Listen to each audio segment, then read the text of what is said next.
Vamos a empezar. Hoy vamos a dar la vuelta al asunto. Voy a aprovechar para hacer un pequeño aviso para la gente que nos sigue y no puede venir desde otros lados. Entonces ahora lo que vamos a hacer, esto va dirigido fundamentalmente a los que están lejos. Vamos a cambiar un poco el ritmo habitual y como esta es la segunda sesión sobre Epicuro, donde intentamos poner de alguna manera unas bases y unos fundamentos respecto de este filósofo, hoy van a participar los asistentes primero que nada. Y ya veremos si ya me dan tiempo, hablo yo, y si no, de vez en cuando voy matizando. Yo también he preparado cosas, claro, exactamente igual que vosotros. Lo que he hecho es coger las máximas y las exhortaciones y subrayar algunas cuestiones que a mí me parecen destacables.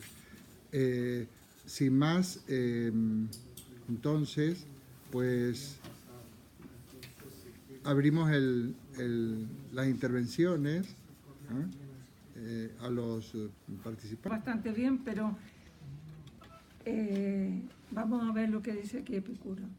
El más grande fruto de la autosuficiencia es la libertad. ¿Qué máxima es? Yo tenía en esta lista, la tengo la 2. La 2. Ah, la 2. No, Es que no sé si coincide. Bueno, No es suya, es suya. Se la ha sacado por los otros sitios. vale. Léela nomás, léela. bueno, la repito. El más grande fruto de la autosuficiencia es la libertad. Lo que yo entiendo aquí es que Epicuro nos viene a decir de que en la medida que nosotros podamos realizar las cosas por uno mismo, ya sea en la parte de conocimiento, de ser autodidacta, de suministrarse cubrir todas las necesidades básicas, pero también el otro aspecto, el anímico, el mental, que sea capaz la persona de poder salir de los problemas que se le presenten a través de su vida sin tener que pedir a terceros que le ayuden. Esto significa que en la medida que nosotros seamos autosuficientes, que tengamos capacidad para poder afrontar las cosas, tenemos mayor libertad en el sentido que no tenemos que pedir un favor, estar a merced de lo que nos quiera decir el tercero o dirigir nuestra vida. Eso es lo que nos da la libertad. En los tiempos de Epicuro, Platón y Aristóteles estaban en contra de la autosuficiencia personal porque pensaban que no era posible que el hombre pudiera ser autosuficiente. Lo que sí decían que la ciudad era la autosuficiente, o sea, la comunidad, pero no el hombre. Realmente creo que nunca podemos ser autosuficientes un 100%. Es imposible, más todavía en nuestra actualidad. Hay cosas que no dependen de nosotros, pero lo que tenemos que intentar es ser autosuficientes en el máximo de las cosas posibles, porque podremos llevar nuestra vida como queremos, nuestros pensamientos, nuestras ideas y todo, y no depender de terceros. Eso es lo que yo he mirado. Muy bien. De momento yo os escucho. Si alguien quiere comentar algo de lo que dice cada uno, brevemente, si no, cuando tenga su turno. No, yo quiero comentar. Porque todo lo que dice mi amada lo he escuchado en el jardín del hogar y me parece perfecto. El planteamiento de Epicuro aquí me parece excelente por una razón. No estoy yo. Jesús. Me parece excelente en el sentido de que plantea que ¿cómo se llama el término? La autosuficiencia también tiene que ser mental. Claro. Porque la dependencia mental es la que te condiciona. Y yo tengo una leve experiencia al respecto. Llevo algunos años, no muchos, solo de los 4 años con polio. Y nunca me he sentido dependiente. Porque mentalmente me he sentido capaz de hacer las cosas.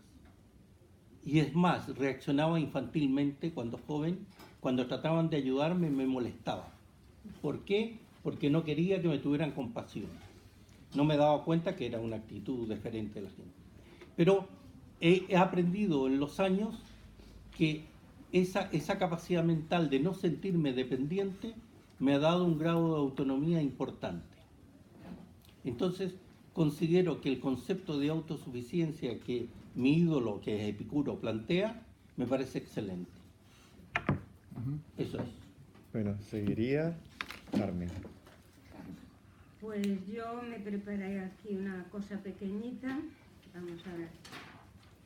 Espera un poquito, que le comento algo al hilo. Sí, sí.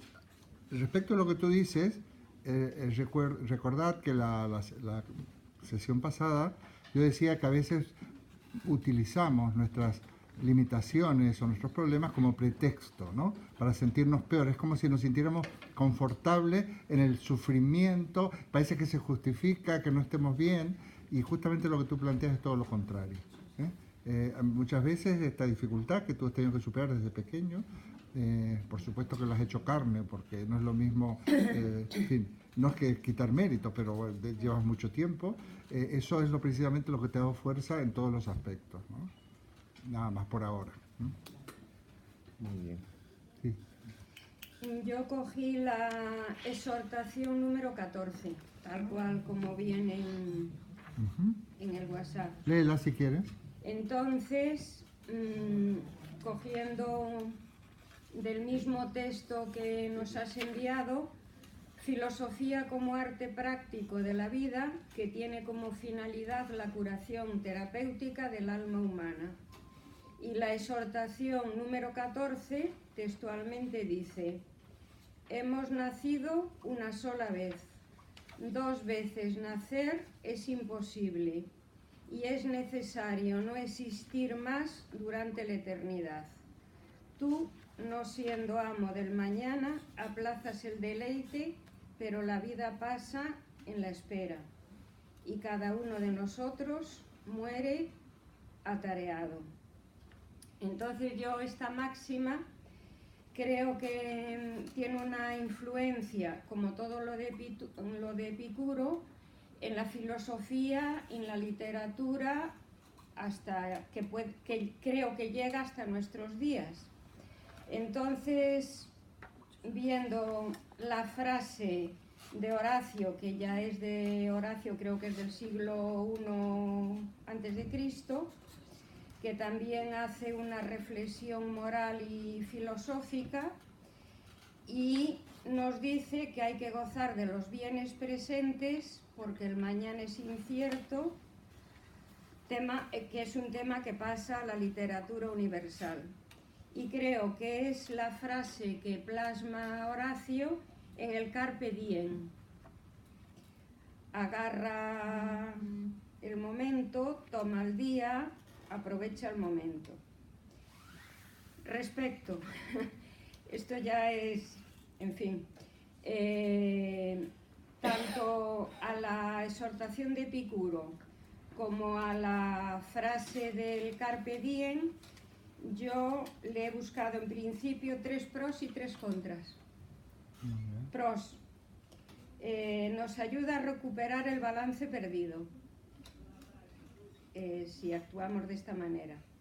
El tiempo se escapa mientras nos ocupamos en metas que no llegan. Que John Lennon, en una de sus canciones o de sus cosas, decía: la vida es eso que pasa mientras estamos haciendo otras cosas. O sea, muy actual con los Beatles y demás. Y nos ayuda o nos puede ayudar a tomar conciencia. Estos son los pros que le veo. Contras. ¿Queremos realmente vivir como si no hubiera un mañana? ¿Queremos vivir cada día como si fuera el último?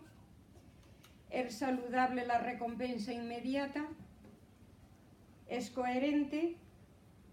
Entonces yo creo que la frase, para mí, desde mi punto de vista, es una trampa. Y esto nos puede conducir al vacío si no la centramos en la armonía individual. Porque nunca podrías encontrarte contigo mismo, infantiliza, no alcanzas ni madurez ni equilibrio y nos quita capacidad de análisis. Para mí la frase sería disfrutar el hoy y pensar a largo plazo y cambiar la perspectiva. Muy bien. Es lo que yo he sacado de esta Muy exhortación. interesante toda la síntesis que has hecho. Luego, si queréis, me lo entregáis, el borrador. Si Yo no es hoy, que lo tengo así a mi aire, vamos. sí, pero otro día, los que queráis, porque a lo mejor luego juntamos el material, lo que estábamos un poco, y si no, que sea nuestro el material. Así, hay mucho que decir a lo que has dicho, ¿no? Pero yo no estoy apuntando nada y me gustaría tener un boli y un papel. Yo quiero opinar levemente sobre algunos de los puntos. Sí. El estar pensando en el mañana es uno de los máximos errores que tenemos como personas. El depender de mañana, pensar en el mañana, el actuar para mañana, es irreal. El mañana no existe. Existe hasta el hoy. Estamos en el hoy y tenemos que vivir el hoy. Y tenemos miles de ejemplos de gente que vive pensando en el mañana y que se muere hoy. Entonces, te condiciona la condición esa de que ¿y mañana qué va a ser de mí? ¿Y mañana qué puedo hacer? ¿Y mañana? Eso es una traba mental que nos han inculcado dentro del esquema del temor. El temor al mañana. ¿Qué es lo que nos va a pasar mañana? ¿Qué podemos hacer mañana? Así que en ese sentido pienso que lo correcto, y esto no solo lo dice Epicuro, lo dicen los, ¿cómo se llaman? Los yogas y todo esto, el budismo, que lo que tienes que vivir es el presente porque es lo único real. El pasado ya no existe, es decir, solo lo recuerdas. Y el futuro no existe porque todavía no has llegado a él. El día que hablemos del pasado, del presente y del futuro, tenemos que hablar de la cuarta dimensión, si no, no vale la pena que hablemos. Porque ahí sí que tiene sentido, pero si no, no tiene sentido alguno. Solo vivimos el presente. Eso es lo que quería opinar. Como agregado a ello. Sí, una opinión. Bueno. Sí, yo estoy en total desacuerdo, absolutamente. O sea, a ver, sin filosofar, si uno no cotiza para la jubilación, que está por ver, si se llega, pues te quedas en una situación precaria, no solo económica, sino social y de cara a los hijos. Es un ejemplo muy práctico, pero muchas más cosas. Si no haces la compra para mañana, llega mañana y vas de cabeza. Es que no estoy de acuerdo. Es verdad que hay que vivir el presente, ¿eh? Y el futuro sin agobiarse, pero vivir el presente, eso es una frivolidad, en mi opinión. Vivir el presente nada Bueno, más. pero seguiría Migdalia y Carmen, pero del mismo tema. Luego seguiría Luis, si no hay... bueno. Y terminaría... Pero Teresa también ha pedido la vez para opinar quizás aquí. Que vayan Ok. opinando. A opinar de lo que dijo Carmen, ¿no? Claro. Ok. Lo siento. Bueno, Migdalia, Carmen y Teresa cerraría. La verdad que yo también discrepo un poco de Álvaro, en el sentido de que, como dice Lola, tenemos que vivir en el presente, pero eso no significa que no tengamos alguna planificación al futuro sin vivir obsesionado del futuro, que es algo diferente. Porque lo que yo hago hoy día, si está orientado, va a tener repercusión en el futuro, pero le tengo que dar esa orientación, nada más que eso. Carmen. Respecto a lo que dice Álvaro, ¿qué va a ser de mí en el futuro? Evidentemente yo no estaba diciendo eso, porque creo que eso es una emoción negativa. Pero creo que toda vida tiene que tener un proyecto vital para tú sentirte realizado como ser humano, independiente de las emociones positivas, negativas, etcétera, etcétera. Entonces, yo creo que el tema del tiempo, evidentemente, es un tema muy complicado, pero el tiempo siempre está en contra. Eso es así, el tiempo siempre está en contra. Pero eso no quiere decir que tú no tengas un proyecto de vida respecto a ti mismo y a lo que te rodea, porque si no es lo que yo concibo que es el vacío personal que no conduce más que a todo a la negatividad. Entonces yo creo que tener un proyecto es imprescindible para poder sentirse vivos y realizado como persona. Muy Muy bien. bien. Y Teresa. Bueno, yo no estuve el otro día, por lo tanto saludo a los presentes y ausentes con mucho cariño, ¿no? Y claro, me perdí pues todo digamos, el discurso del maestro. Pero voy a hacer, o sea, él habló y a lo mejor pues lo que digo se remite únicamente a lo que es mi saco personal respecto a Villaga, que se han utilizado aquí conceptos de budismo como negativo, etcétera y tal. Bueno, o como positivo, perdón. Para mí precisamente el budismo y lo que es la teoría de técnicas budistas, de relajación, de meditación, me parecen importantísimas. Pero el budismo como filosofía para mí es el individualismo más profundo y más negativo como filosofía. Una cosa, perdón, no se te va a oír, no solo no te oigo yo, sino que justamente quizás los que estén muy lejos o hablan con una voz muy potente o hacen el favor de acercarse, porque por ejemplo en la última grabación a Carlos no se lo oía. Digamos que esto coge casi hasta la segunda fila. Sí, aquí tenemos un sitio al lado de Álvaro. Aquí, ven a mis brazos. Ahora, sí, hombre. Aquí, chiquilla. Aquí. Yo segundo plato no. Y ahí, que a ver, no sé si ahí se te va a oír, pero ya que estás, vente adelante, ya que has hecho un paso más y estás en el sitio idóneo. Preciosa. No, va, con eso no creas que no me voy a meter contigo. Quiero decir que... Te puedes sentar si quieres.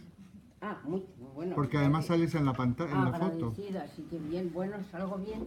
Muy bien. Bien peinada y bien. Estupenda. Comentaba que yo no estuve el otro día, lo siento profundamente, y no pude escuchar pues lo que el maestro, repitiendo la frase, habló sobre Epicuro. Que me voy a limitar a hacer un comentario a digamos, la exhortación 14, sobre la que habla Carmen, y los comentarios del caballero aquí presente y de otras personas. Repito que pensar para hoy, que es, digamos, mirarte al ombligo del budismo, centrarte en ti, para mí es el mayor individualismo, y desde ese punto yo, que he hecho pues técnicas budistas pero que me han servido muchísimo para la meditación, para la relajación, me he dormido hasta en un tac, y de ahí en estas, lo cual es increíblemente maravilloso, ¿no? Pero como filosofía es individualista. Mirar al mañana no es estar pensando en qué pasará mañana, ¿no? Sino que tu proyecto de vida tiene que hacer referencia a un conjunto vital, en donde los sentimientos, las emociones y los pensamientos vayan dirigidos no solo a Carpe Diem, sino a el mundo que me rodea, como decía, el mundo que no me rodea y existe, y que otros, pues para otros son o no existe o no quieren verlo, y en esa medida pensar o tener un proyecto va en contra del individualismo budista y el carpe diem. Perdón, no va en contra. O sea, eso también. Eso también. Y no estoy de acuerdo en que mientras yo hago cosas, la vida pasa. Las cosas son la vida misma. Y las cosas que pasan en la vida, por muy durísimas que sean, no es mala suerte, es la vida misma. Y punto final. Muy bien. Muy bien. Por darme la voz. Muy bien. Y seguiría Luis. Una cosa, antes de que hable Luis, el comentario general. No olvidemos que nosotros estamos hablando con un lenguaje que por fuerza no es preciso, no puede ser preciso. No estamos haciendo un desarrollo científico. Estamos, digamos, expresando unas opiniones acerca ni más ni menos que de la vida y del presente y del pasado y de la felicidad, que nos estamos expresando casi siempre con metáforas. Entonces, porque a ver, ¿qué es el futuro? ¿Qué es el presente? No son términos precisos. Y que yo veo muchas veces que no hay contradicciones prácticamente en las intervenciones, la mayoría de las veces, sino que, como tú decías, que también, o sea, hay cuestiones complementarias, como un enfocar o un iluminar ciertos aspectos en donde uno resalta más. Podría ser muy válido que mientras la vida pasa, mientras tú te dedicas a una cosa, la vida te pasa por encima, pero habría que ver qué significa esta metáfora, ¿no? Pero en cualquier caso, bueno, yo de la cuestión oriental no sé nada. Nada, no tengo experiencia, ni he hecho yoga, ni he hecho meditación, no sé nada. Por eso nunca me vais a oír hablar de eso, porque sería, por mi parte, una irreverencia total, una osadía. Entonces no sé nada.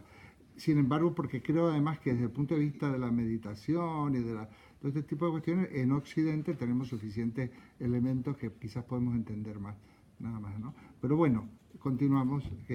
No olvidemos que más que contraponernos, a ver, el individualismo es una cosa muy mala, aparentemente. O sea, es un individualista, pero al mismo tiempo la reivindicación del individuo o de la persona es muy importante. Tú lo decías, el individuo frente a la polis. A veces la polis no es exactamente así lo que... Bueno, Platón y Aristóteles dan más importancia, ¿no?, a la polis, a la comunidad, que al individuo. Pero el individuo es importante, sino que nos digan a nosotros cuando tenemos un problema que es absolutamente individual y que no es un problema político, no es un problema social, la enfermedad, la tristeza, la depresión o todo lo contrario, la alegría, el amor y otras cosas. No, un paréntesis, ¿no? Lo que yo planteo, el individualismo como, digamos, mirarse al ombligo permanentemente. Sí, pero también me refiero porque ya hizo una referencia a Carlos, la semana pasada. Quiero hacer una intervención breve sobre el tema, perdón. Hoy, como veis, hay poca doctrina y poca política porque quería hacer una cosa, de alguna manera, haciéndome cargo de distintas sensibilidades, una cosa como más, esta filosofía que es filosofía para la vida, filosofía como recursos para una vida mejor, sin caer, por supuesto, en ningún tipo de recetario, ni de autoayuda, ni cosas por el estilo. Muy bien. Un comentario. El extremismo y fundamentalismo de los asistentes a este jardín es un poco preocupante. Le explico. Quiero explicar un concepto. La filosofía es individual, es del individuo, no es del grupo. En el grupo la compartimos, pero cada individuo tiene su filosofía. Es decir, la filosofía parte por cada individuo. Nuestro trabajo filosófico es individual y la tenemos que desarrollar nosotros. En consecuencia, de ahí tenemos una destrucción de todos los esquemas que están planteando contra el individualismo.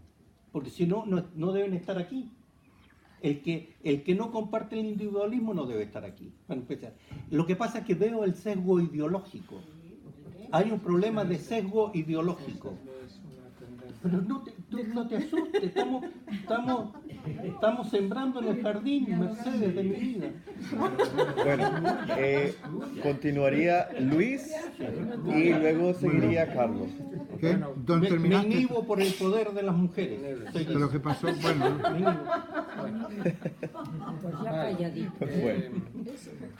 Bueno, yo he estado repasando como las máximas, el documento, y tratando un poco de, bueno, de interpretar algunas cosas y de aplicármelas, ¿no? O ver lo que yo entiendo. Entonces, la primera habla de la felicidad, bueno, tiene referencia a esto de superar la ira, los enfados y la benevolencia. Bueno, cuando se traducen cosas del griego habría que plantearse por qué la benevolencia. Bueno, yo interpretaría la tendencia a hacer el bien, la tendencia a implicarse en cosas, la tendencia a, bueno, pues hacer cosas que a lo mejor nadie nos ha pedido y cosas así, ¿no? Yo lo entiendo así. Bueno, entonces también lo entiendo como alcanzar una cierta estabilidad emocional, pero esta estabilidad... ¿qué máxima supone... sería? ¿Qué máxima sería? La primera. La primera. Pero esa estabilidad no supone indiferencia, sino enterarse de que estás, por ejemplo, enfadado, pero no tienes por qué estarlo, esperar a que se te pase el enfado. Bueno, luego habla del placer, el dolor, como algo relativo y subjetivo, ¿no? Claro, pues algo que termina, se acaba, y siempre dice un poco más abajo, dice que el dolor agudo no dura siempre, incluso en la enfermedad aguda. Bueno, yo simplemente me limito a citarlo para que sirva de reflexión. Dice que el placer es siempre superior, incluso en la enfermedad aguda con mucho dolor, ¿no? Esto es una cosa que me ha llamado la atención. Entonces, todas estas cosas que tienen que ver un poco, también habéis hablado del budismo, a mí a donde me lleva es a qué es lo que nos hace encontrarnos bien, ¿no? Esa búsqueda de por qué estás bien, por qué no estás bien, qué cosas puedes hacer, ¿no? Habéis hablado de proyectos, de... Bueno, él habla, Epicuro dice que hay que vivir sabia, justa y bellamente. Ahí introduce la palabra justicia, ¿no? Y parece que tiene algo que ver como más con la sociedad, ¿no? El poder y el reino, ¿no? El poder, la política, proporcionan seguridad, pero si la seguridad no se consigue, lo mismo que si se busca el placer y te quedas en el medio, en la búsqueda, sobreviene la frustración. Eso es lo que yo he añadido, ¿no? Te frustras porque estás ahí tratando de alcanzar el poder, el reino, el placer, el no sé qué, y entonces en lugar de disfrutar lo que tienes y lo que puedes alcanzar. Si consigues que el placer presente disuelva los temores futuros, al dolor estarías pleno, ¿no? Pero, por ejemplo, ¿Cómo, perdona, Luis? Si consigues que el placer presente disuelva los temores al dolor futuro, estarías pleno. ¿Estarías? Pleno, Pleno. lleno, pleno, plenitud, ¿no? Luego también hay muchas referencias a la naturaleza, bueno, a la naturaleza del universo, conocer algo, dice que hay que conocer la naturaleza del universo y sospechar de los mitos, ¿no? Sospechar, no desconfiar de los relatos míticos y de las religiones, para no estar preocupado. Bueno, yo a veces junto cosas que dice un poco después, yo diría para no estar preocupado por esos asuntos celestiales o de más allá de la muerte, ¿no? Esto es un poco para conocer algo de la naturaleza y tal.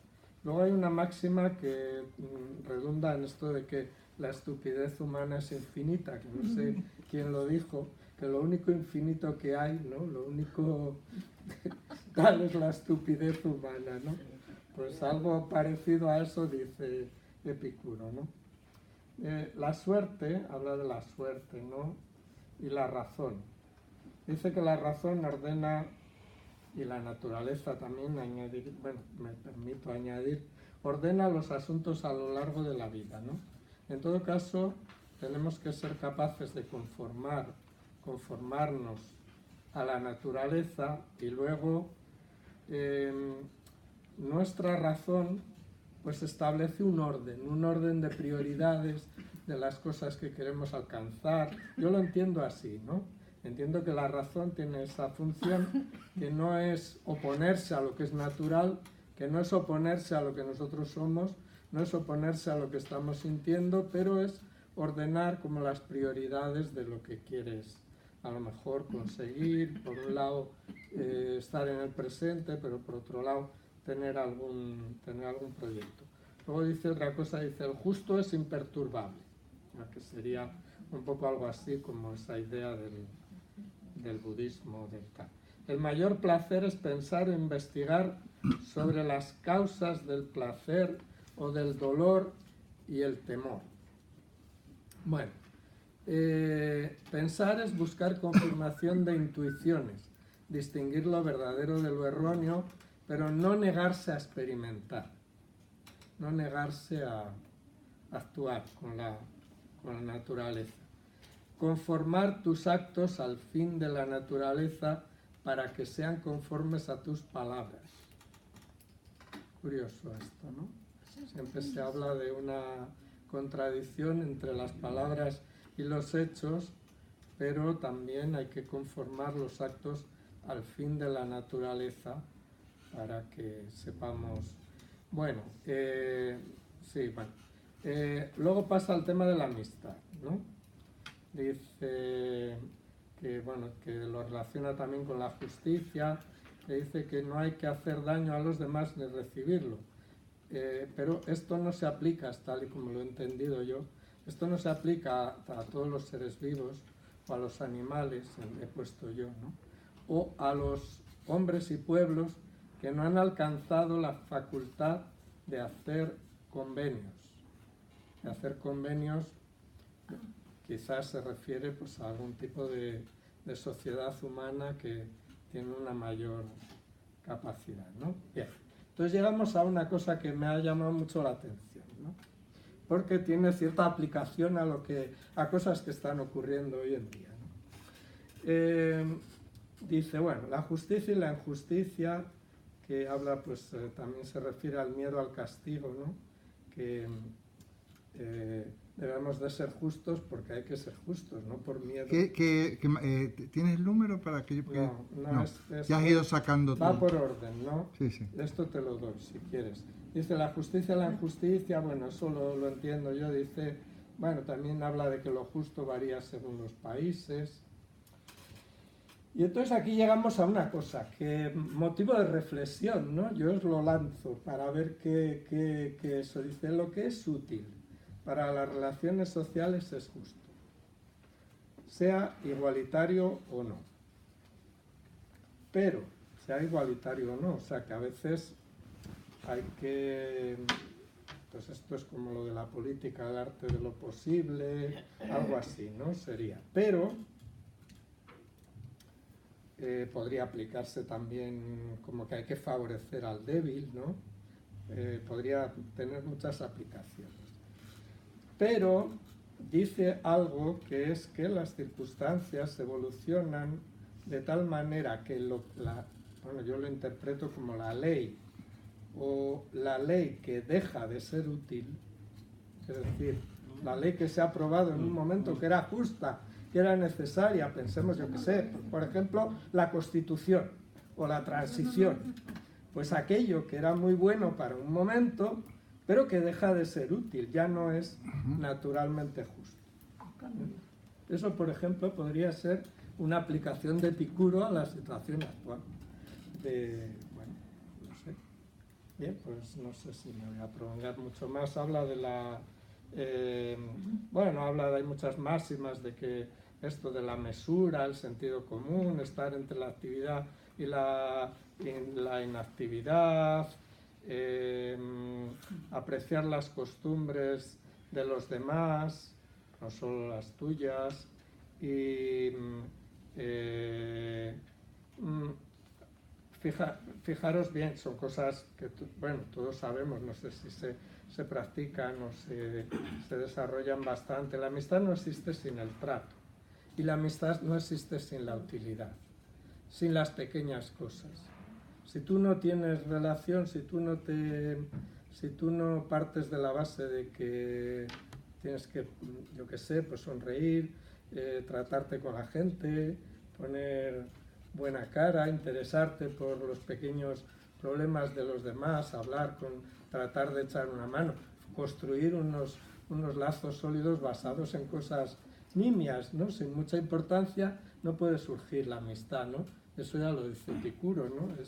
Es curioso, ya lo sabía. La utilidad y los pequeños favores es la base de la amistad. Bueno, lo de los pequeños favores lo he añadido yo, ¿no? Luego habla de los sueños, bueno, siempre también, porque luego dice que el sabio da más que recibe, ¿no? Y otra cosa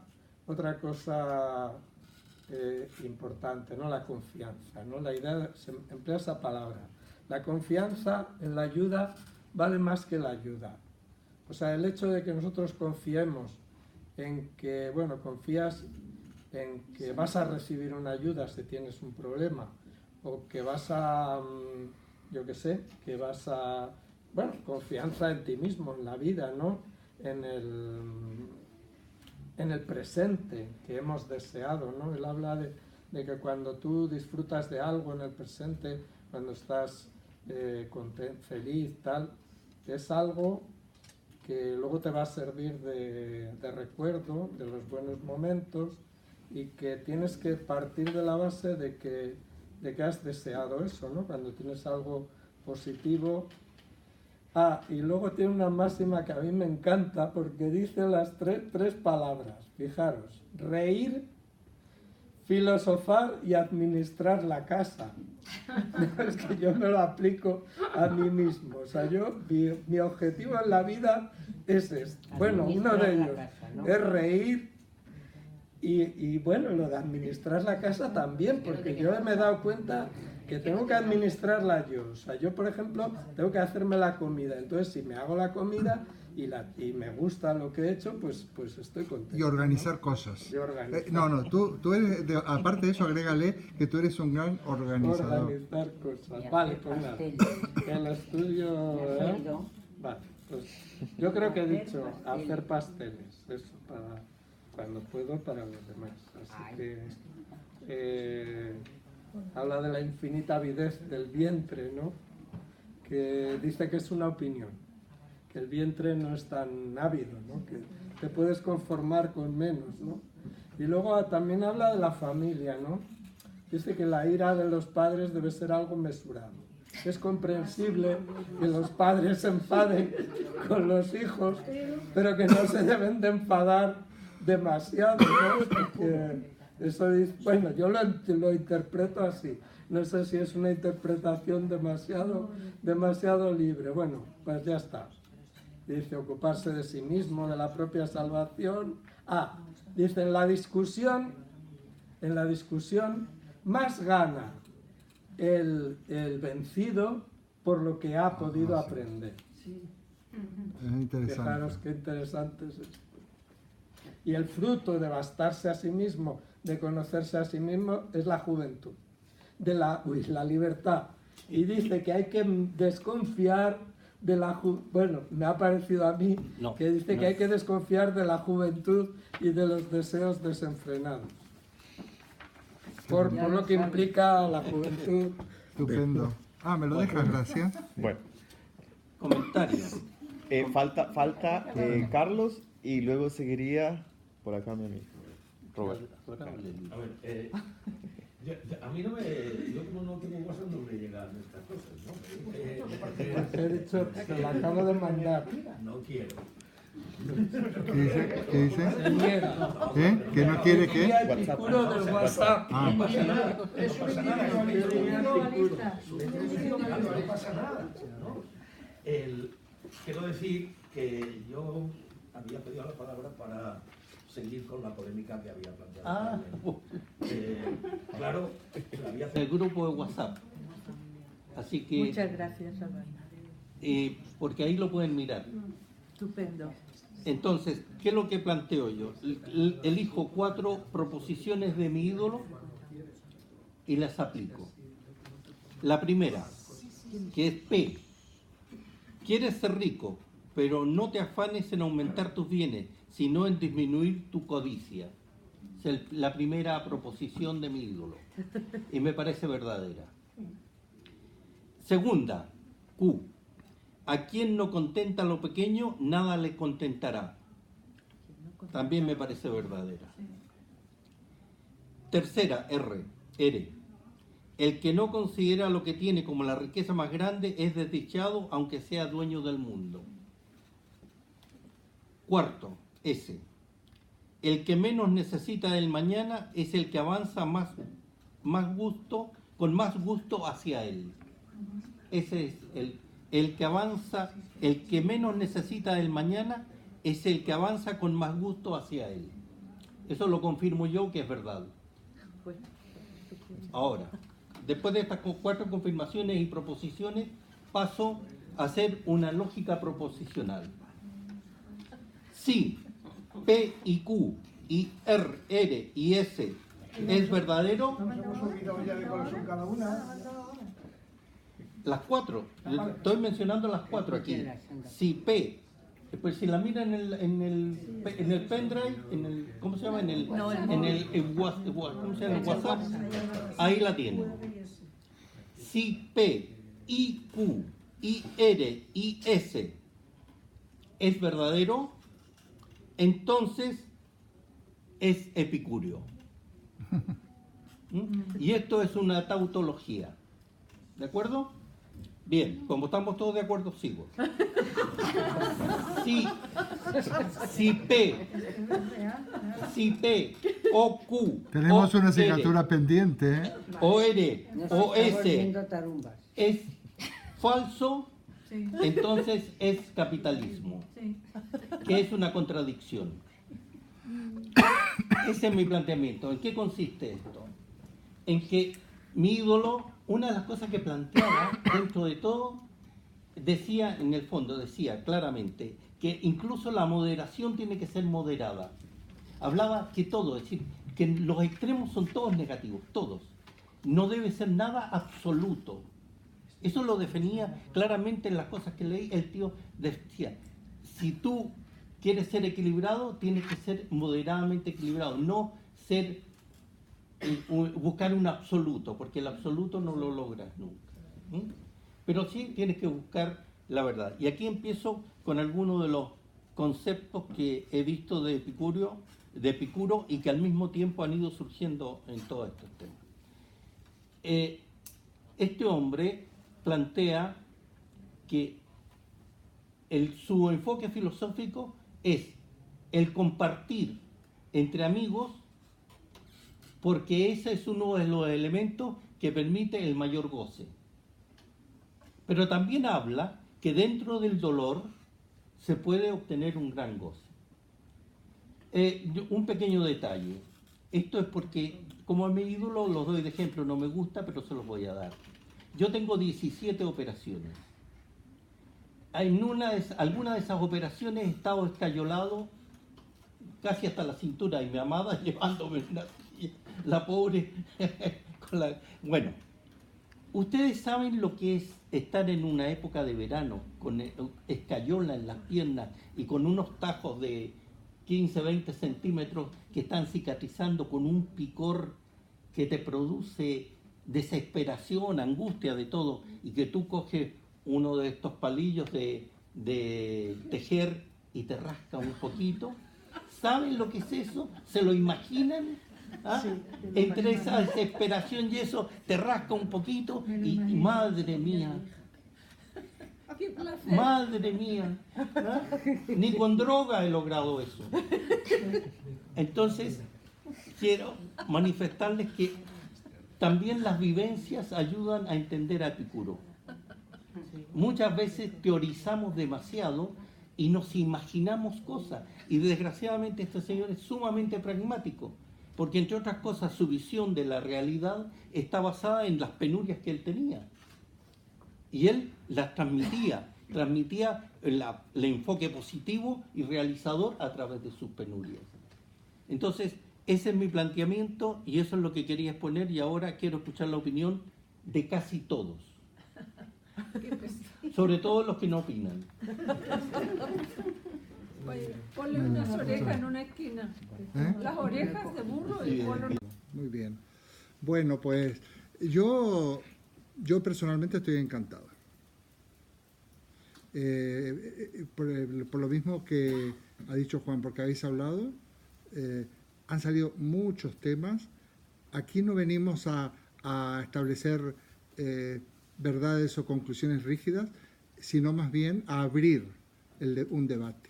Ya sabéis que ese librito que tengo yo que se tituló La filosofía no respuesta, se trata de que la filosofía en realidad, tal como yo la entiendo, no es para dar respuestas y mucho menos para dar respuestas rígidas. Yo no podría dar respuesta a nada. Yo podría dar una opinión razonada, en donde conjuntamente vamos modelando una verdad que nos pueda servir para todos. Pero sin embargo, yo creo que me he dedicado y me dedico a plantear cuestiones, plantear preguntas y en este caso incluso me parecía importante crear un poco esa tierra fértil donde surgieran cuestiones. La participación de hoy ha sido estupenda, independientemente de las matizaciones, porque no ha habido contradicciones, hay matizaciones. Hacer una labor de síntesis sería una tarea bastante dura, aunque nos vendría muy bien un relator, y no quiero sacar un tema, nos vendría muy bien un relator. Yo he tenido en los seminarios que hago en el grupo de filosofía, que hasta el año pasado siempre había una persona que se le encargaba, yo creo que Luis alguna vez hizo algo de esto también, que hiciera fuera haciendo como un resumen. Hoy no está nuestro bardo, con lo cual no podremos, tampoco tendremos ni siquiera ese aspecto. Pero lo importante es que, aparte de la personalidad de cada uno de vosotros, que yo siempre cuando me preguntan por ahí en otros países que no entienden muy bien lo que es la Universidad Popular o lo que es esta universidad, yo les explico, yo fundamentalmente digo que esto es una universidad libre, digo, pero es que yo prefiero hablar de participantes, no puedo hablar de alumnos, porque dicen, ¿por qué tus alumnos? Bueno, técnicamente no sé si sois alumnos, yo creo que somos participantes de una tarea colectiva, de una reflexión en grupo, ¿no? Entonces, por supuesto, a mí me toca ocupar este rol, que lo ocupo con toda tranquilidad y con toda dedicación, pero somos pares, ¿no? Entonces, aquí hay una formación muy importante y por eso nos enriquecemos tanto. Pero también los que estáis desde el principio, por enfocar en Marisa o Teresa u otros, Lola, etcétera, hay varios, para que esto ocurriera hay que haber recorrido un camino, porque nos hemos ido como autorregulando. Bueno, ¿qué es esto, no? ¿De qué se puede hablar y de lo que no se puede hablar? Bueno, se puede hablar casi de todo. Que conste que lo de Cataluña no lo he sacado yo, yo bien calladito. Bien calladito que he estado, pero ha salido. Y también en ese que se puede hablar de todo, quizás lo que habría que hacer, Luis acaba de hacer una sugerencia, hombre, tendríamos que sacar otros seminarios derivados o encuentros, pero sería muy interesante, porque no sé si hay un grupo dedicado a esto en esta Universidad Popular, simplemente que nos dedicáramos a una especie de tertulia política. Ahí sí yo aceptaría el término tertulia, que no me gusta para esto, porque esto más que no es tanto ni una tertulia ni un taller, es un seminario. Aparte, hoy ha funcionado como un auténtico seminario, donde los participantes van aportando, están, vamos a llamarle, investigando, están pensando, están analizando textos, estamos adquiriendo recursos también para hacer análisis cada vez más finos y más científicos, si se podría decir de alguna manera. Entonces sería muy interesante una tertulia política, porque lo que no podemos es estar al margen de la realidad. Como muy bien decía Juan, nosotros estamos hoy en este tema, estamos hablando de la felicidad, de la amistad, que es un tema maravilloso y que yo creo que tenemos que vamos a seguir profundizando en esto a través de otros autores, pero hay una realidad bullente hoy en día, increíble, fascinante. Yo creo que es fascinante lo que está pasando. Y no hay que verlo desde el punto de vista catastrofista, al contrario, porque siempre ha habido este tipo de cosas.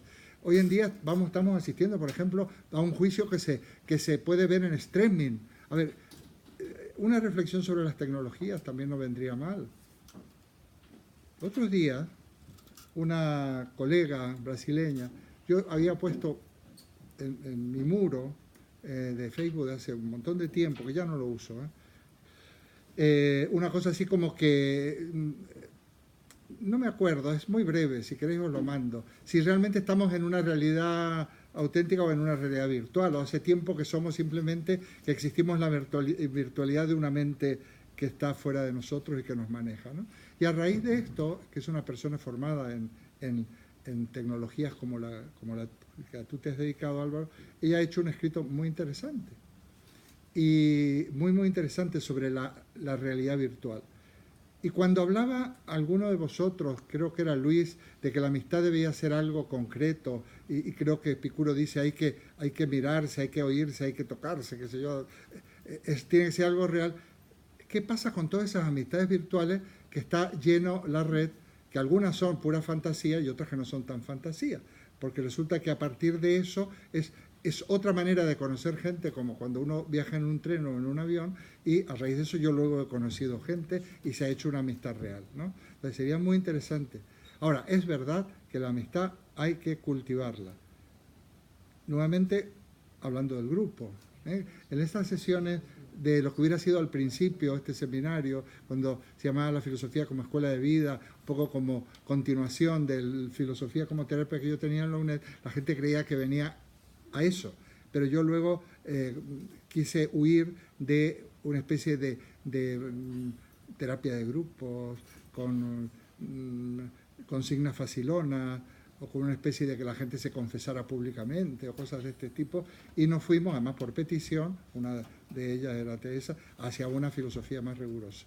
Pero sin embargo, fijaos cómo ahora hemos también decantado en esto, porque esto sí que es bastante terapéutico, y el grupo se está conformando, un grupo variopinto por otra parte, en donde, por supuesto, son todos maduros, pero ya sabéis que hay grupos democráticos, grupos autocráticos. Entonces, un grupo empieza siendo autocrático porque de alguna manera hay una persona que lo organiza, pero llega un momento que es prescindible, que es una cuestión que yo siempre he perseguido, que realmente yo no sea necesario. Si no soy yo, pues que cualquiera me pueda reemplazar coordinando, enviando textos y cuestiones. Sobre todo en los momentos que no me he sentido bien, digo yo, esto no puede ser que dependa de mi estado de salud, ¿no? De salud no voy a hablar, de mi salud. Entonces me parece que hemos llegado a un momento muy interesante. Y gracias también a estos fichajes estupendos, a la formación de cada uno, los distintos sectores donde ha trabajado, y cómo estamos confluyendo en una situación de diálogo y de construcción. Esto es un ejemplo de lo que es la sociedad humana, esta comunidad que ya sabéis algunos que existe una cosa que le llamamos comunidad filosófica, donde iba engrosando este grupo exalumnos míos que lo querían a raíz de las nuevas tecnologías, ¿no? Los metíamos en grupo, pero luego hacíamos reuniones, eso sí, hacíamos reuniones 2 o 3 veces al año, porque venía gente de España y de otros países, de otros países del mundo, del lado del charco, de Europa. Hemos tenido, por supuesto, de España. Entonces, ahí se ha ido conformando, algunos han asistido, ¿no? Ha ido conformando un grupo amplio. Yo creo que la filosofía también se difunde así, ¿no? Y vosotros sois los verdaderos protagonistas, no soy yo.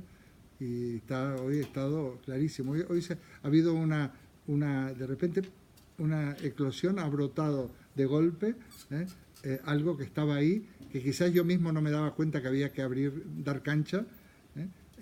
Hombre, lo que pasa es que esa cancha la tenemos que organizar, porque o hacemos tertulia, y yo soy uno más, yo estoy encantado, porque a mí, a pesar de todo, pues preparar lo que voy a decir me cuesta. Entonces yo me quedo callado, estoy encantado de la vida.